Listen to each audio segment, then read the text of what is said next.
तो modern history के इस पूरे सीरीज में अभी तक हमने 5 लेक्चर कर लिया और 2 टॉपिक कंप्लीट कर लिया है। ये लेक्चर छठा लेक्चर है इस सीरीज का और टॉपिक स्टार्ट हो रहा है इमरजेंस ऑफ इंडियन नेशनलिज्म कब से कब तक 1857 से 1919 तक। तो स्टार्ट करते हैं। ये रहा मेरे बारे में कुछ डिटेल, आपको मालूम ही है, अगर नहीं मालूम है तो पॉज करके पढ़ लेना। जस्ट लास्ट पॉइंट पे फोकस कीजिए। अगर आपको पर्सनल काउंसलिंग की जरूरत है तो in that case you can fill out the form given in channel description. ये रहा इंपॉर्टेंट इंस्ट्रक्शन। तो मैं थोड़ा एक्सप्लेन कर देता हूँ क्योंकि नया टॉपिक स्टार्ट हो रहा है। एवरीवन ध्यान दीजिएगा। आपको क्या करना है, छोटे छोटे टास्क मिलेंगे, उसको कंप्लीट करना है।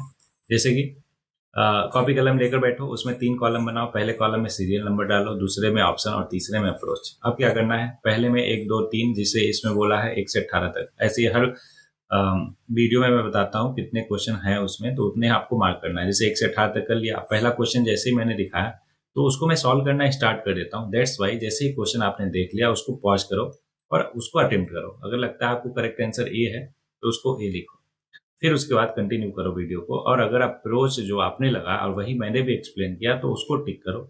अगर दोनों में डिफरेंस है तो उसको क्रॉस करो। ऐसा क्यों, समझो ध्यान से।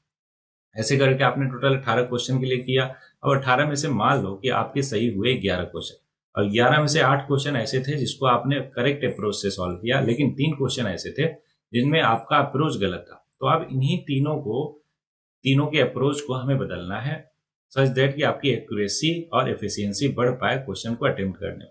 बोलो। और जो हमारा एक मेन पर्पज है इस पूरे सीरीज का कि आपके अंदर साइंटिफिक टेम्परामेंट डेवलप हो पाए, वो तो होगा ही होगा, साथ में एक अप्रोच डेवलप भी हो पाएगा।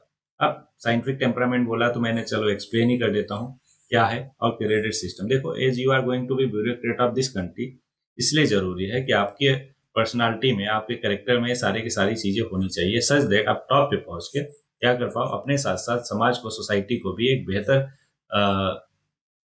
चीज प्रोवाइड कर पाओ, बेहतर बना पाओ। राइट। चलो समझते हैं क्रेडिट सिस्टम क्या है। तो आपको कोई भी काम करो, प्रिपरेशन कर रहे हो, कल ब्यूरोक्रेट बन के देश की सेवा करोगे, आपको कंसिस्टेंट रहना है जो भी काम करना है, और रियल रहना है, ऑथेंटिक रहना है, डिसिप्लिन मैनर में रहना है, पूरी तरीके से अटेंटिव रहना है और ट्रांसपेरेंसी शो करना है। ये है हमारा क्रेडिट सिस्टम। साथ में साइंटिफिक टेम्परामेंट की बात करें तो ये तो देखो हर किसी इंडिविजुअल के लिए है। तो आपको क्या करना है, कहीं पे कोई भी, जैसे मेरा लेक्चर देख रहे हो या फिर कहीं पे कुछ भी सुन रहे हो, किसी से कोई डिस्कशन चल रहा है, एवरीवेयर जहां पे भी आपको कुछ ना समझ आए, आपको पहला काम क्या करना है, क्वेश्चन करना है उस इंफॉर्मेशन को, उस चीज को। जहां पे कुछ भी नहीं समझ आ रहा, यहाँ पे डाउट है आपको, फिर जैसे ही वो क्वेश्चन किया, ऑब्वियस है सामने वाला इंफॉर्मेशन प्रोवाइड करेगा, तो उसको टेस्ट करना है। ऐसा नहीं कि उसने जो भी बोल दिया पूरा का पूरा मान लिया, नहीं भाई, हम टेस्ट करेंगे अपने रेशनल थिंकिंग से, माइंडसेट से, कि क्या वो इन्फॉर्मेशन सही है कि नहीं, कैसे ऑब्जर्व करके, एक्सपेरिमेंट करके। बोलो हाँ ना। उसके बाद जैसे ही वो पूरा इन्फॉर्मेशन मिला, एनालाइज करेंगे। फॉर एग्जांपल मान लो उसने 100 चीजें बताई, लेकिन हमारे काम की केवल 30 ही चीजें हैं, तो भाई हम 30 ही चीज लेंगे ना, 100 चीजों का क्या करें। कहने का मतलब कि आपको आना चाहिए स्क्रीनिंग करना, जो आपके यूजफुल इन्फॉर्मेशन है वो सारी चीजें का कैसे एनालाइज करके। अब जो इन्फॉर्मेशन मिल गई आपको, कौन सी अच्छी चीजें, काम की चीजें, उसको अगर किसी और के काम में भी आ सकती है तो उसको कम्युनिकेट करना है उस इंडिविजुअल को, उस पर्सन को। साथ में एक ओपन माइंडसेट रखना है everybody. Last but not the list, you have to have a open mindset such that कि अगर कोई आपसे अलग ओपिनियन रखता है या फिर उसका डिफरेंट माइंडसेट है या फिर डिफरेंट प्रोस्पेक्टिव है, तो उससे आप झगड़ने मत लग जाओ, उससे भी सीख पाओ, समझ पाओ, जान पाओ, बूझ पाओ। Is that clear. तो ये रहा हमारा साइंटिफिक टेम्परामेंट। होपफुली आपको दोनों अच्छे से क्लियर हो गया होगा।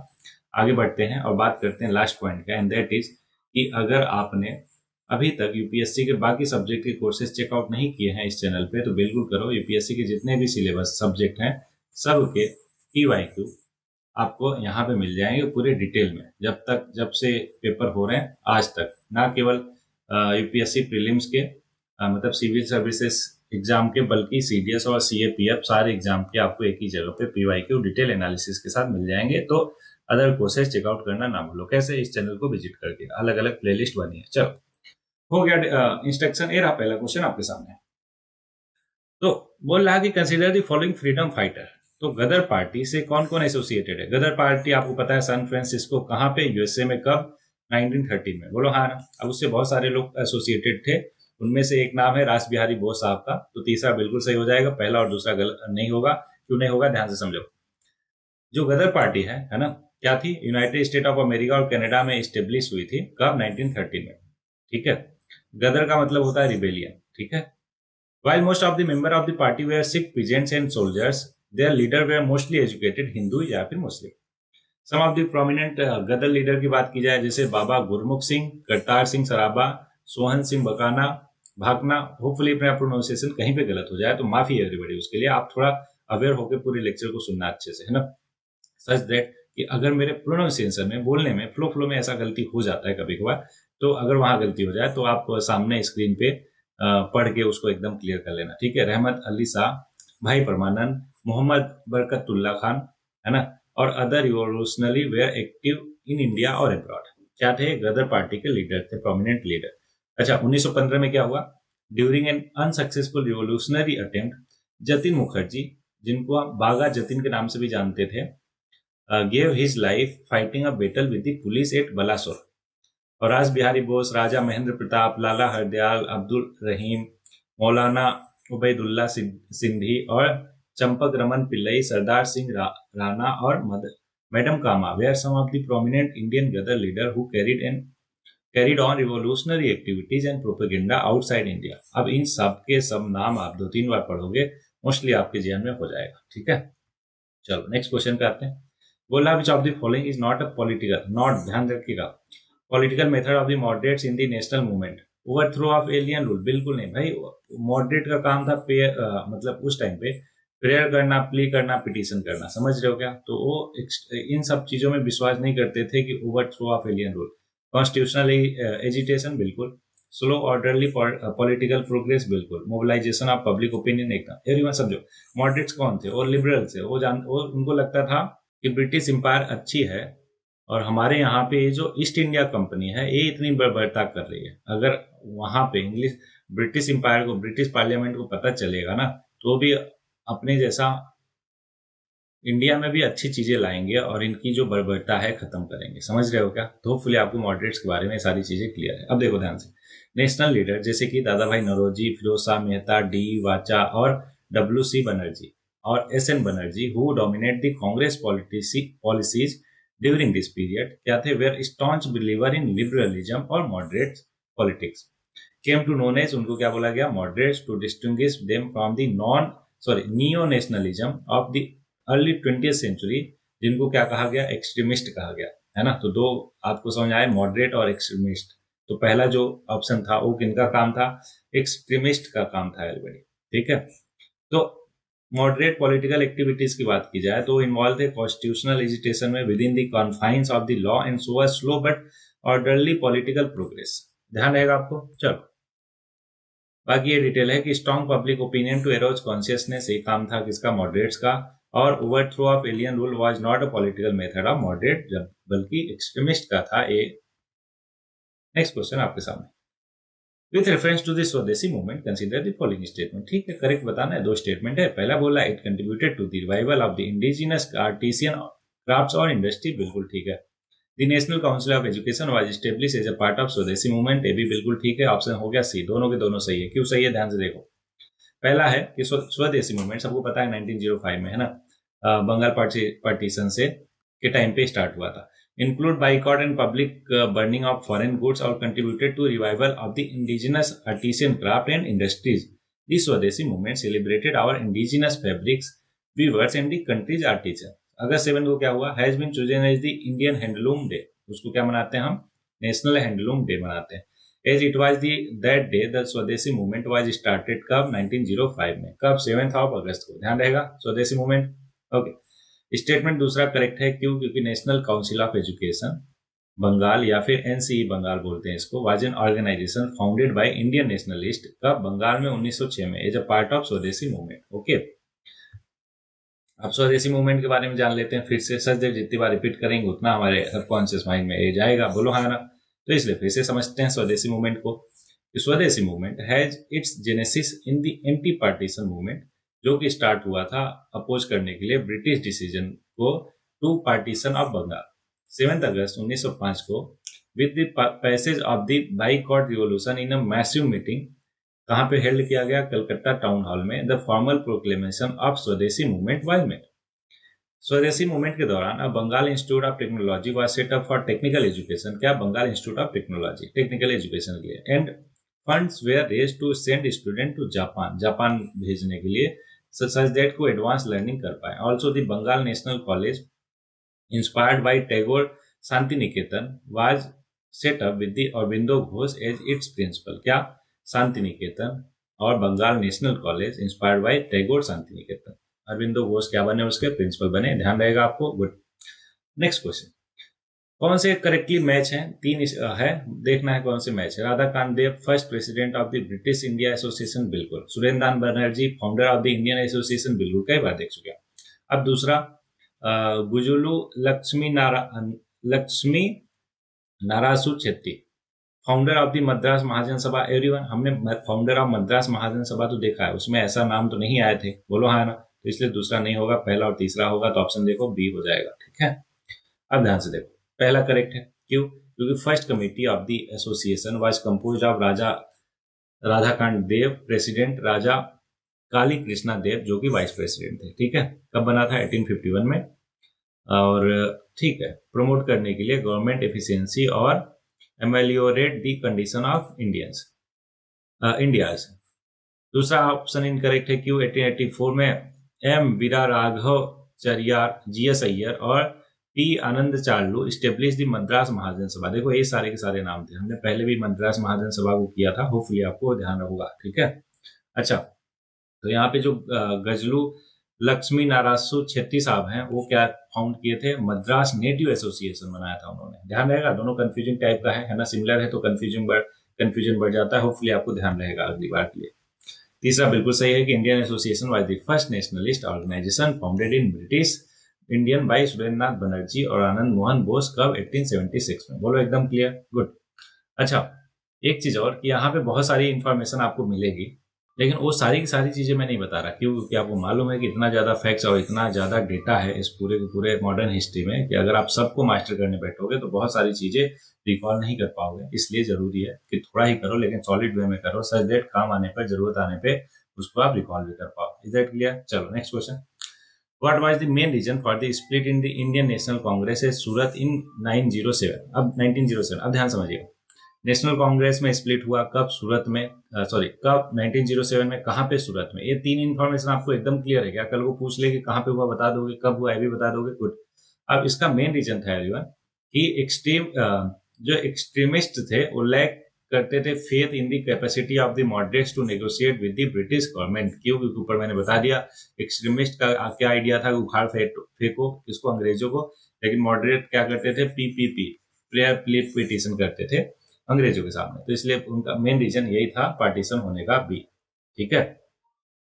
ओके, आगे बढ़ते हैं, कहां पे हुआ था? सूरत में, है ना। और कांग्रेस जो है दो गुटों में बट गई और एक का नाम दिया गया मॉडरेट्स और एक का नाम दिया गया एक्सट्रीमिस्ट, बोलो एकदम clear. They consider the moderate to be a drag on the movement and no longer have faith in the capacity of the moderates to negotiate with the British government, ये main reason था। Next question आपके सामने, this swadeshi और boycott were adopted as the method of struggle for the first time during the, अभी देखा हमने स्वदेशी 1905, है ना, agitation against the partition of Bengal, बिल्कुल सही बात है। अच्छा, इसको अगर आप जानते भी नहीं होते ना तो कॉमन सेंस के बेसिस पे कर सकते थे, कैसे? समझो ध्यान से। ये पार्टीशन ऑफ बंगाल कब हुआ? 1905 में। होम रूल कब मूवमेंट कब स्टार्ट हुआ इंडिया में? 1916 में। नॉन कॉपरेशन मूवमेंट 1920s में। विजिट ऑफ साइमन कमीशन 1927 में। तो ऑब्वियस ही बात है स्वदेशी और बाइकॉट जो है वो स्टार्टिंग में ही बहुत पहले हुआ था। तो सबसे पहले कौन सा इवेंट हुआ? Agitation against the partition of Bengal, तो ऑप्शन ए हो जाएगा। एकदम डिटेल में बता दिया सारा कुछ, तो इसलिए आगे बढ़ेंगे। ये रहा नेक्स्ट क्वेश्चन आपके सामने, ठीक है। Who of the following was या फिर were economic critics of colonialism in India? तो सबको पता होता है दादा भाई नौरोजी साहब ने अन ब्रिटिश रूल इन इंडिया लिखा था, जिसमें बताया कि किस तरीके से अंग्रेज ब्रिटिशर्स हमें एक्सप्लॉइट कर रहे हैं इकोनॉमिकली। वहीं पे आर.सी. दत्ता साहब ने भी एक बुक लिखी जिसका नाम दिया क्या नाम था, एक मिनट, हाँ, इकोनॉमिक हिस्ट्री ऑफ इंडिया, ठीक है। तो पहला और तीसरा तो बिल्कुल होगा और दूसरे का उतना श्योर नहीं है, मान लो, तो भी हमें आंसर मिल जाएगा। क्या? पहला तीसरा, देखो ऑप्शन कौन सा है? डी। तो पहला दूसरा तीसरा तीनों हो गए एवरीबॉडी। अब डिटेल देख लेते हैं। दादा भाई नौरोजी साहब का आपको मालूम है कि बुक जिसका नाम था poverty and un British rule in India, talk about the drain theory, R C Dutta साहब का इकोनॉमिक हिस्ट्री ऑफ इंडिया और Ranade's essay on the Indian economics, G Subramania Iyer साहब का economic aspect of British rule were also critics of the economic policies of British. ध्यान रहेगा आपको सबका। Good. Next question, which one of the following movement has contributed to a split in the Indian National Congress resulting in the emergence of moderates or extremists? बोलो कौन से थे? कब हुआ था? 1907 में हुआ था।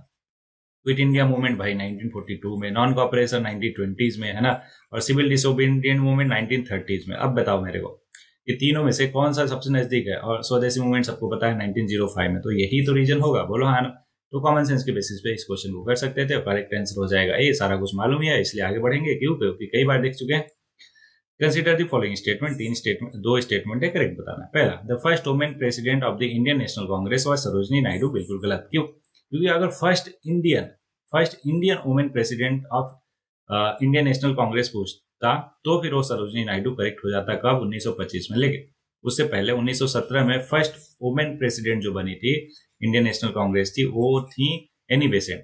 कौन? Annie Besant. बोलो एकदम क्लियर आपको? ओके।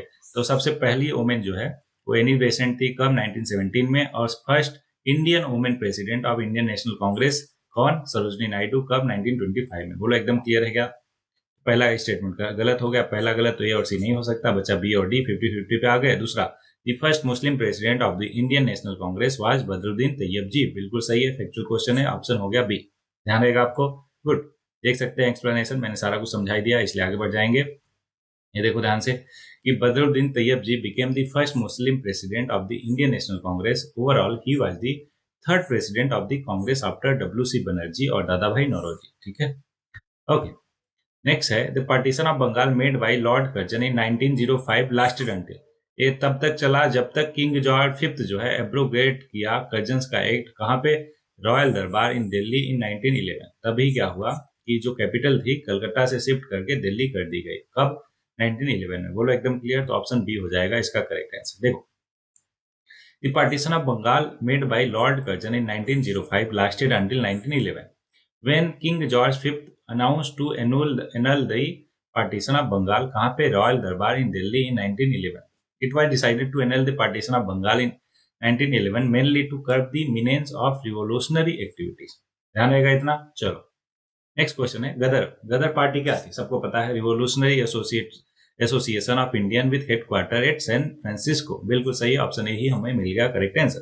बाकी पढ़ने की जरूरत नहीं, चाहो तो आप पढ़ सकते हो। देखो ध्यान से, गदर पार्टी क्या था? Was founded in San Francisco by Lala Hardayal, Sohan Singh बाखना, मोहम्मद बरकतुल्ला। इन सब लोगों ने फाउंड किया था किसको? गदर पार्टी को। कहाँ पे? सैन फ्रांसिस्को में। कब? 1930 में। इतना ध्यान रहेगा आपको। Good. Shortly after the outbreak of World War I, many of the Gaddarites returned to India, and for several months during 1915 carried on terrorist activities in central Punjab. Gaddar party was associated with Gaddar mutiny, जो कि it was meant to overthrow British rule। कहाँ से? Obvious है, from India। Next, Ilbert controversy was related to। इन चारों में से किससे related था? तो एवरीबडी वो रिलेटेड था imposition of certain restriction to carry arms नहीं, imposition of restriction on newspaper बिल्कुल नहीं, removal of disqualification imposed on the Indian magistrate with regard to trial of the European। Option C हो जाएगा correct answer. देखो explanation कि criminal procedure code of 1873 अभी भी use करते हैं, सीपीसी है ना, 1873। अभी तो ये चेंज हो गया। बोलो क्या नाम दिया अभी? साक्ष्य, भारतीय साक्ष्य अधिनियम, ऐसा कुछ नाम है इसका। lay down that except in presidency town no magistrate या फिर सेशन जज could try a European British subject unless he himself was a European by birth। सोचो इतना बड़ा डिस्क्रिप्शन जो है फेस करना पड़ता था। इल्बर्ट बिल जो कि 1883 का था, proposed by viceroy Lord Ripon, intended to give jurisdiction to Indian judges over Europeans। It sought to empower the Indian district magistrate and session court जज, इसके लिए टू ट्राई यूरोपियंस किसमें? क्रिमिनल केसेस में। Next, अब इसमें कुछ और important information की Ripon's government had sought to abolish क्या? Judicial disqualification based on the race distinction and to give the Indian member of the covenanted civil services the same power and right to those enjoyed by their European colleagues. ध्यान रहेगा आपको। कि किससे connected था और क्या था। Okay, next है, ये 3 स्टेटमेंट है, हमें बताना है the most effective contribution made by Dadabhai Naoroji to the cause of Indian national movement was that he exposed the economic exploitation of India by the British. बिल्कुल, interpreted the ancient Indian text and restored, नहीं, राजा राममोहन राय साहब ने किया था। अगला, stress the need for education of the all social level, ऐसा कुछ नहीं है, पहला ही बिल्कुल सही है एवरीबॉडी, तो करेक्ट ऑप्शन ए हो जाएगा। कई बार अपन ने देख लिए हैं, इसलिए ड्रेन ऑफ वेल्थ थ्योरी है ना, अन ब्रिटिश रूल इन इंडिया, ये सारा कुछ हमने देख लिया है, इसलिए आगे बढ़ेंगे। और हाँ, ये देखो, he calculated that drain of India's wealth resulted in a yearly loss of लगभग 30 से लेकर 40 मिलियन यूरो, है ना, with only 2.5 lakh euro worth of capital injected back into India per annum. सोचो कितना, 30 से 40 मिलियन यूरो बाहर जा रहा था, केवल 2.5 लाख जो है इंडिया में वापस आ रहा था। तो इतना ज्यादा, है ना, ड्रेन थ्योरी, मतलब कि इतना ज्यादा ड्रेन कर रहे थे इंडिया को उस टाइम पे ब्रिटिशर्स। ओके, नेक्स्ट है कि with reference to the period of colonial rule in India, home charges form an important part of drain of wealth from India। बिल्कुल सही बात है। Which of the following fund constituted home charges? Fund used to support the Indian office in London, एकदम। Fund used to pay salaries and pension of British personnel engaged in India, ये भी सही है। Fund used for waging war outside India, ये गलत है। तो पहला और दूसरा सही, ऑप्शन बी इसका करेक्ट आंसर हो जाएगा। चाहो तो इसको आप डिटेल में पढ़ सकते हो, सिंपल सी बातें हैं, तो इसलिए आगे बढ़ जाते हैं। नेक्स्ट क्वेश्चन है, what was the purpose with which Sir William Wedderburn or W.S. Kane has set up the Indian Parliament Committee in 1893। क्या पर्पज था, है ना, कि इन दोनों ने इंडियन पार्लियामेंट्री कमेटी सेट किया था। To agitate for Indian political reform in the house of common, रुक जाओ अभी बाकी देखते हैं। To campaign for the entry of Indian into imperial, बिल्कुल गलत। To facilitate a discussion on the India independence in British parliament, भाई अभी 1893 चल रहा है ना, तो ऐसा बिल्कुल नहीं था। To agitate for the increase of eminent Indian into a British parliament, ये भी गलत, तो करेक्ट आंसर एवरीबॉडी ए हो जाएगा। क्या करने के लिए? To agitate for Indian political reforms, कहाँ पे? हाउस ऑफ कॉमन में, ठीक है क्या। तो देखो, role of sir William Wedderburn और W.S. Caine were instrumental in setting up Indian parliament committee कब? 1893 में, इतना ध्यान रहेगा। In house of the common by organising the Indian parliamentary committee, है ना। इनका 3 प्रोपेगेंडा था इस कमेटी का, क्या क्या। एक तो पहला ये बता दिया मैंने, on platform bye arranging meeting और लेक्चर्स, और इन प्रेस बाय फाउंडिंग दी जर्नल इंडिया, ठीक है। इंडिया पार्लियामेंट्री कमेटी के बारे में और इंपॉर्टेंट चीज की, British committee of Indian national Congress was founded in 1889। इसके द्वारा sir William Wedderburn a chairman and William Digby, जो भी प्रोनाउंसिएशन हो, as its secretary to achieve political reform in India. कैसे? By gathering support from British public. Dadabhai Naoroji और W.S. Cane were some of its important members. Sir William Wedderburn entered House of Commons in British Parliament कब? 1893 as a Liberal member। ध्यान रहेगा। Next question, What was the immediate cause for the launch of the swadeshi movement? Swadeshi movement के launch होने का immediate cause क्या था? The partition of Bengal done by lord Curzon, correct answer है A. ध्यान रहेगा। ओके, एकदम सिंपल सी चीज है कि नहीं। स्वदेशी मूवमेंट के बारे में फिर से आपको पता ही है सारा कुछ, है ना, तो इसलिए आगे बढ़ जाए। चलो पढ़ लेते हैं। पहले देखो important चीज, although Swadeshi movement was regarded as the cultural movement celebrating the rich harvest of history, the rich tradition like folk music, painting, culture of Bengal were highlighted. Tilak called the movement, क्या नाम दिया उन्होंने? बहिष्कार योगा, है ना। And most of the Bengali intelligentsia that was initially not in the favor of boycott movement got integrated with the Swadeshi movement. This was primarily learning for the national movement, है ना। According to Bal Gangadhar Tilak, Lala Lajpat Rai, it was training in self determination और self help और self reliance. क्या था? Training था इन सब के लिए। नेक्स्ट 17th क्वेश्चन है, in the context of the Indian freedom struggle 16 October 1905, क्या 16 October 1905 is well known for which of the following statement? The formal proclamation of स्वदेशी movement was made in Calcutta town hall. नहीं, ये तो 7 अगस्त को हुआ था, हमने देखा है कि नहीं, तो इसलिए पहले तो नहीं होगा। पार्टीशन ऑफ बंगाल के इनटू इफेक्ट, बिल्कुल सही है, तो ऑप्शन बी हो जाएगा करेक्ट आंसर। एवरीबॉडी, सबको पता है ना। अगर आपको नहीं पता तो अभी पता चल गया, तो इसलिए मैंने बोला सबको पता है जो भी ये लेक्चर देख रहे हैं। Despite facing strong opposition from Indian nationalist mark the significant turning point for the Indian national congress. Lord Curzon, the viceroy of British India, propose the partition as mean to improve governance in the vast province. क्या करने के लिए? कि improve करना है governance को, इसलिए उन्होंने पार्टीशन किया। बताओ क्या रीजन भी दे रहा है। पार्टीशन ऑफ बंगाल सबको पता है कब कि Bengal which included present day west Bengal, Bihar, Orissa, Bangladesh और आसाम, सोचो इतना बड़ा रीजन था, वाज अंडर ब्रिटिश रूल कब से? 1765 से, बैटल ऑफ बक्सर के बाद से, आपको मालूम ही है।